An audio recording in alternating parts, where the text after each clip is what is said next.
Dr. Hiro Badlani, he is a retired ophthalmologist, and he is the author of Hinduism, Path of Ancient Wisdom. The book is here. I will keep it in the end. You can buy it on Amazon, and this book is also available in Cerritos Library. He lives in Cerritos, and he will talk about the historical importance of Vivekananda in the American context until Swamiji arrives. Is it on now? Yes.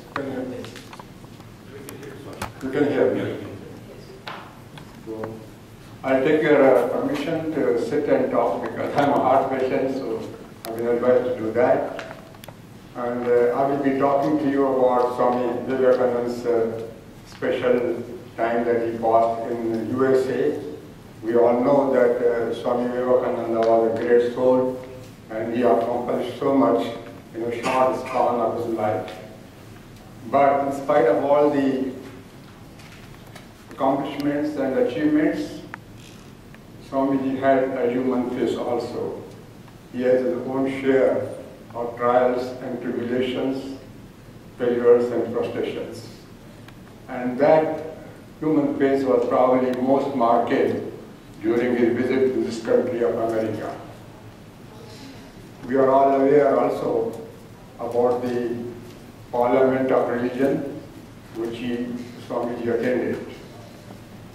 But in fact, Parliament of Religion was not the main reason for Swamiji to take the long journey to America. After Sri Ramakrishna passed away, Swamiji traveled all across India, mainly to explore the possibility of establishing many centers in the country where sadhus and swamis could be trained and who would in return propagate the spiritual teachings of Vedanta in the same way as Sri Ramakrishna used to do. And when he was exploring that, he realized that it will need a lot of money to make so many centers in India. And he felt that India being a very poor country, he probably could not raise so much funds. And so he thought of America, which was even that time a land of plenty, and he decided to come here. But it has so turned out to be that this long trip to America journey turned out to be ill-planned and ill-conceived. First, there was a problem of money. The people who had promised him earlier backed out, and in the end, one prince sponsored him his visit to America, but rather inadequately. After a long journey in the steamer, when he reached the shores of America, he discovered to a great dismay that he had only few dollars from which to buy the accommodation and food. And he was in little difficulty. Ultimately, one American woman, old woman, came forward to help, and she took him to her home, and his accommodation and food problem was solved. Then another gentleman came forward, and he introduced him to some people and got him registered with the Parliament of Religion. So that is how he got started. And after that, as you all know, that after that famous speech that he made in the Parliament, he overnight became a hero, because his speech was considered to be the best, and everybody wanted him to come to their place, and so he was in great demand. After that very first speech, which he started with the famous words, "My brothers and sisters of America." But then new set of problems came up immediately. when he was in demand, he signed many talks, public talks, which were ticketed. And his intention was to gather as much money as possible because he had a project in his mind. And so he signed many lectures to be given away at the public. But it so happened that he would get afterwards a very paltry and small amount out of it. The major portion would be taken away by those agents and organizers and expenses. And so his main idea of starting those centers in India became in limbo. That was one problem. And then he was being invited by many rich and famous people so that he can be their host. But as we know that there is no free lunch.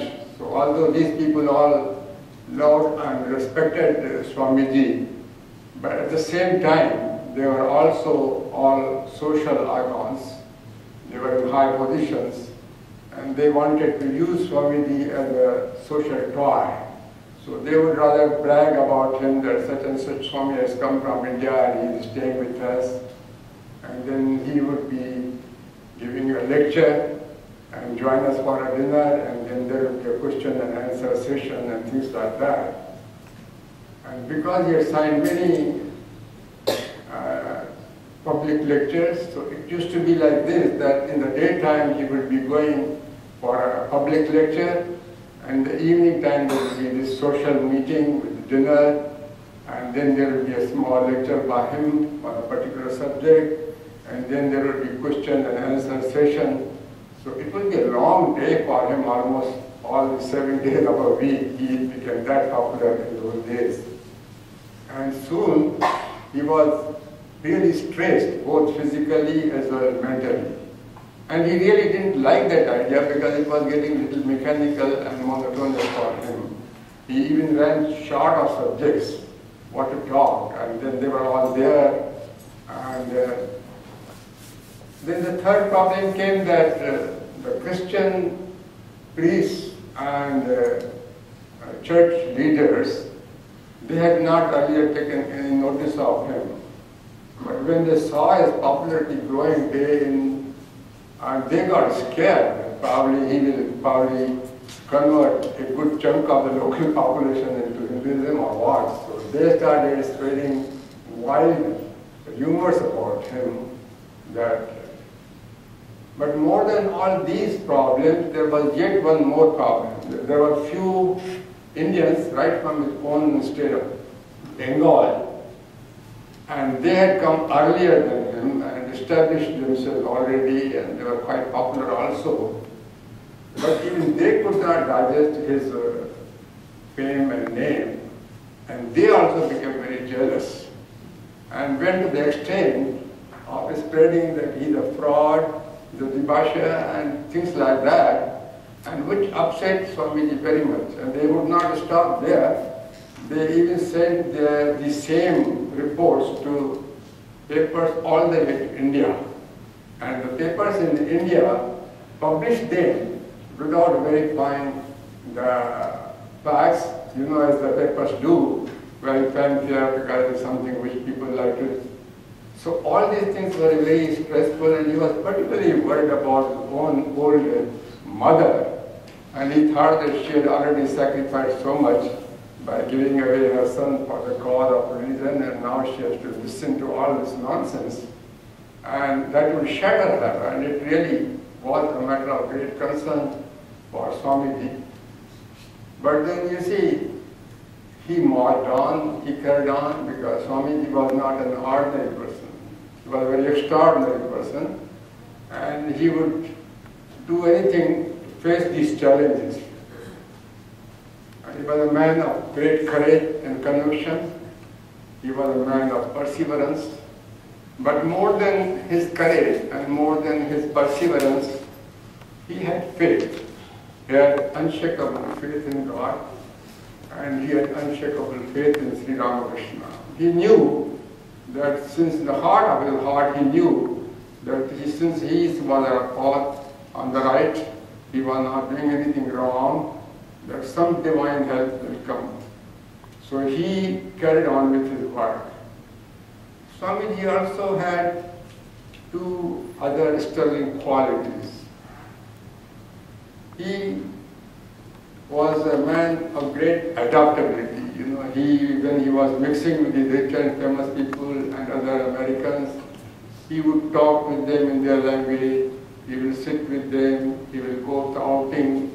In summer, even he will go to the beach and bathe with them. He had made special swimming costumes made for him. He eat with them, and so much so that sometimes he would for days together miss his simple vegetarian khichdi, which would not be coming, and he would be eating only meat. But he sort of integrated with them. He did not want to be isolated, you know.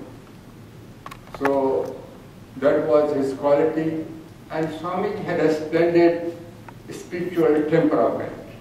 Even though these Christian ministers and these Indian guys were telling so many bad and derogatory things about him, he, for one, never once uttered any word against anybody. He kept quiet, he did not argue, he did not complain, he did not protest. He just went and carried out his work silently and smoothly. Afterwards, so many things happened, but major thing happened was that he himself realized that these talks that he was giving on tickets, those were called ticketed talks, you know, that was not a very good idea. He realized that for sannyasi to do anything for money is not a good idea. So he changed his strategy, and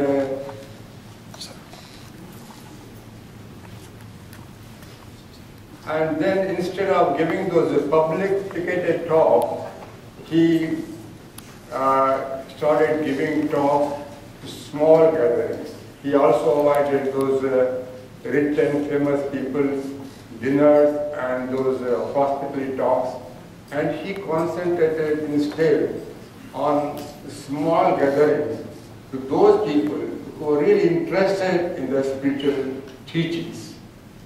So that became afterwards a big base for him. He established a very large circle of dedicated and devoted disciples, and who would later on be the main anchor for him to do and help him in this great work that it came to be. And that way, when he was there in America, about a couple of centers he started. But as it has been known, that the true worth of a saint is that his work continues after he leaves the scene more than when he's on the scene. So that is how true it was for Swamiji also, that when he left the shores of America, his work continued to grow day in and day out. Many centers have come up. Long after he left this world also, the centers continued to grow both in America and in India and elsewhere. And such was his impact on the people that he had collected with himself. And Swamiji never dominated on anybody, he never begged anybody, but he attracted people. He pulled the people with his spirituality and with his simplicity and with his goodness, you see. And they became such great affectionate people to him. Actually, when he left, finally, 3 people accompanied him. 3 Americans accompanied him. One of them was a stenographer who had collected large notes of all his speeches and talks, and they accompanied him to help him to establish the centers in India. And that person then made a great effort and produced the database which became useful for the complete works of Swami Vivekananda. and other books that he wrote later on.